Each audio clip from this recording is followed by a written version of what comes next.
नमस्कार। मैं हूं आपका नेचुरोपैथ दोस्त के शर्मा।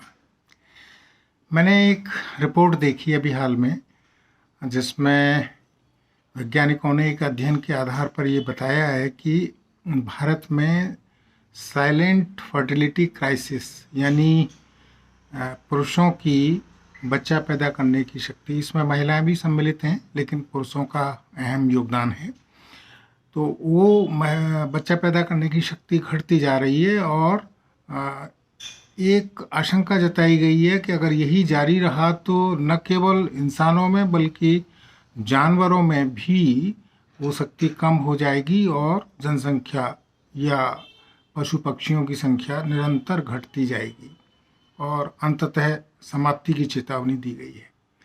तो इस पर जो कारण उन्होंने गिनाए हैं वो कारण मुख्य रूप से एक तो लाइफ स्टाइल है, दूसरा केमिकल्स और फर्टिलाइज़र का बहुत ज़्यादा यूज़, तीसरा प्लास्टिक का बहुत ज़्यादा यूज़। तो मैं इन पर क्रमशः अपनी बात कहूँगा और नेचुरोपैथी के दृष्टिकोण से क्या समाधान हो सकता है वो भी बताऊँगा। लाइफ स्टाइल के बारे में तो नेचुरोपैथी का स्पष्ट मत है कि किसी भी दृष्टिकोण से, किसी भी तरह से हम अपने शरीर के साथ अत्याचार नहीं कर सकते, नहीं करना चाहिए। अब अत्याचार कैसे है? आप कहेंगे कि कोई खुद के साथ अत्याचार कैसे कर सकता है, लेकिन ऐसा है, अत्याचार हो रहा है, खुद के साथ अत्याचार हो रहा है। देखिए, शरीर को जब तक हम एक मंदिर की तरह नहीं समझेंगे, एक मशीन की तरह नहीं समझेंगे, तब तक हम पूरी तरह शरीर के साथ न्याय नहीं कर पाएंगे। शरीर एक मंदिर भी है। मंदिर माने कि सारी साधनाओं का केंद्र ये शरीर ही तो है। तो और अगर इसको मशीन माना जाए तो मशीन में निरंतर हमें देखभाल की ज़रूरत पड़ती है। मशीन में आप जैसे आप अपनी गाड़ी में या स्कूटर में कोई ख़राब तेल नहीं डाल सकते, मिलावट वाला तेल डालने से बचते हैं। इसी तरह से शरीर के बारे में भी वही धारणा, वही अप्रोच हमें रखनी पड़ेगी। अगर हम वो अप्रोच नहीं रखेंगे तो बहुत मुश्किल होने वाली है। हम ऐसा भोजन करते हैं जाने अनजाने में जिससे हमारे शरीर को ऊर्जा प्राप्त नहीं होती, जिससे शरीर में फ्री रेडिकल्स बनते हैं और उन फ्री रेडिकल्स को बहुत ज़्यादा मात्रा में बनने से बचने के लिए ऐसे पदार्थों का प्रयोग हम नहीं करते हैं जिनसे एंटीऑक्सीडेंट मिलता है।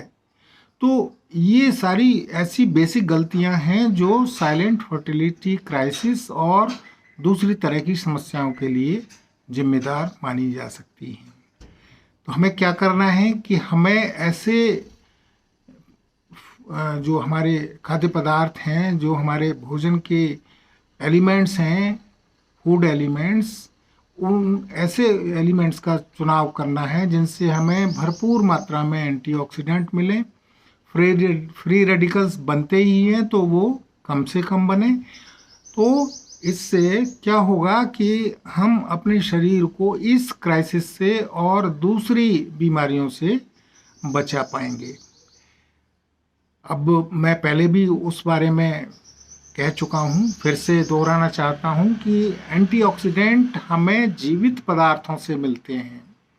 जितने जीवित पदार्थ अर्थात फल हैं, हरी सब्जियां हैं, ये सब जीवित पदार्थों में गिने जाते हैं क्योंकि इसमें लाइव एंजाइम्स होते हैं। जो पैक्ड आइटम्स हैं या बाजार में व्यापारिक लिहाज से कॉमर्शियल पर्पजेस से बनाए गए फूड आइटम्स हैं, पैक्ड आइटम्स हैं, वो निश्चित रूप से आपके शरीर के काम इस मायने में नहीं है। वो कैलोरी तो देते हैं लेकिन एनर्जी नहीं देते। एनर्जी यानी एनर्जी सेल्स को, जो हमारे शरीर के अरबों खरबों सेल्स हैं, उनको जब तक एनर्जी नहीं मिलेगी तो शरीर फर्टिलिटी के लिए तैयार नहीं होगा। अब ये चीज़ दोनों को अपनानी चाहिए, पुरुषों को भी और महिलाओं को भी। दूसरा एलिमेंट है प्लास्टिक का यूज़। आज बहुत सारे खाने के जो आइटम हैं वो पैक होके प्लास्टिक में ही आ रहे हैं। तो हमें ऐसे खाने से परहेज़ करने की ज़रूरत पड़ेगी, ख़ास तौर से उन लोगों को जो इस क्राइसिस से गुज़र रहे हैं। वैवाहिक जीवन की समस्याएं भी, मैं जिस ओर संकेत करना चाह रहा हूं आप समझ गए होंगे, उनका भी मूल कारण यही भोजन है। इनमें pizza, burger, chow mein, momos, pasta, इस तरह की चीज़ें जिनसे हमें किसी भी प्रकार से एनर्जी नहीं मिल पाती। यहाँ तक कि ये डायबिटिक कंडीशंस को, इंसुलिन रेजिस्टेंस को भी पैदा करने के लिए जिम्मेदार हैं। तो इस ओर हमें बहुत ध्यान देने की ज़रूरत है। प्लास्टिक के उपयोग की जगह हमें पानी के प्रयोग के लिए खास तौर से स्टील के या कांच के बर्तनों का प्रयोग करना चाहिए। केमिकल्स और फर्टिलाइजर का या प्रिजर्वेटिव्स का यूज़ हो ही रहा है, उसमें आम आदमी बहुत ज़्यादा कुछ कर नहीं सकता, तो उसका शोधन कर लें। जो भी सब्जियां फल खरीद के लाएं उसको बेकिंग सोडा में या थोड़ा बहुत उसमें सेब का सिरका मिलाकर उसको साफ़ किया जा सकता है। तो इन चीज़ों का प्रयोग करने से हम इन समस्याओं से, खास तौर से साइलेंट फर्टिलिटी क्राइसिस और वैवाहिक जीवन की समस्याओं से बचे रह सकते हैं।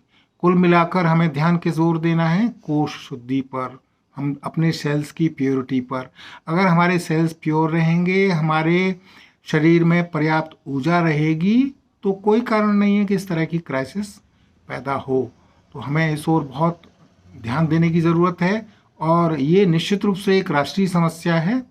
केवल भारत में ही नहीं, ये बाकी जगह भी होगी ही, क्योंकि इस तरह की स्थितियां सभी जगह हैं। तो खैर, हम बाकी दुनिया के लिए बाद में बात करें, पहले अपने देश की चिंता करें। तो अपने देश की चिंता करने के लिए मैं अपने सभी देशवासियों से हाथ जोड़कर ये निवेदन करना चाहता हूँ कि पैक्ड आइटम से बचिए। जो भी खाने की चीज़ें बनानी हैं उनमें यथासंभव जीभ के चटोरेपन से थोड़ा सा दूर रहिए। ये हालांकि बुरी लगने वाली बात है, लेकिन मैं आपके हित में ही बोल रहा हूँ। ऐसी चीज़ें तैयार करिए जो स्वादिष्ट भी हों और पौष्टिक भी हों, तभी जीवन सुचारू रूप से चल सकता है, और तभी इस समस्या की ओर आप ध्यान देकर बच सकते हैं। मुझे उम्मीद है कि आप इस ओर ध्यान देंगे।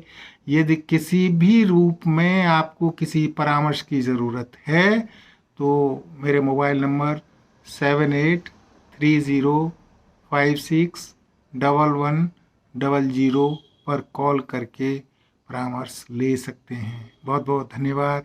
नमस्कार। आपका दिन शुभ हो।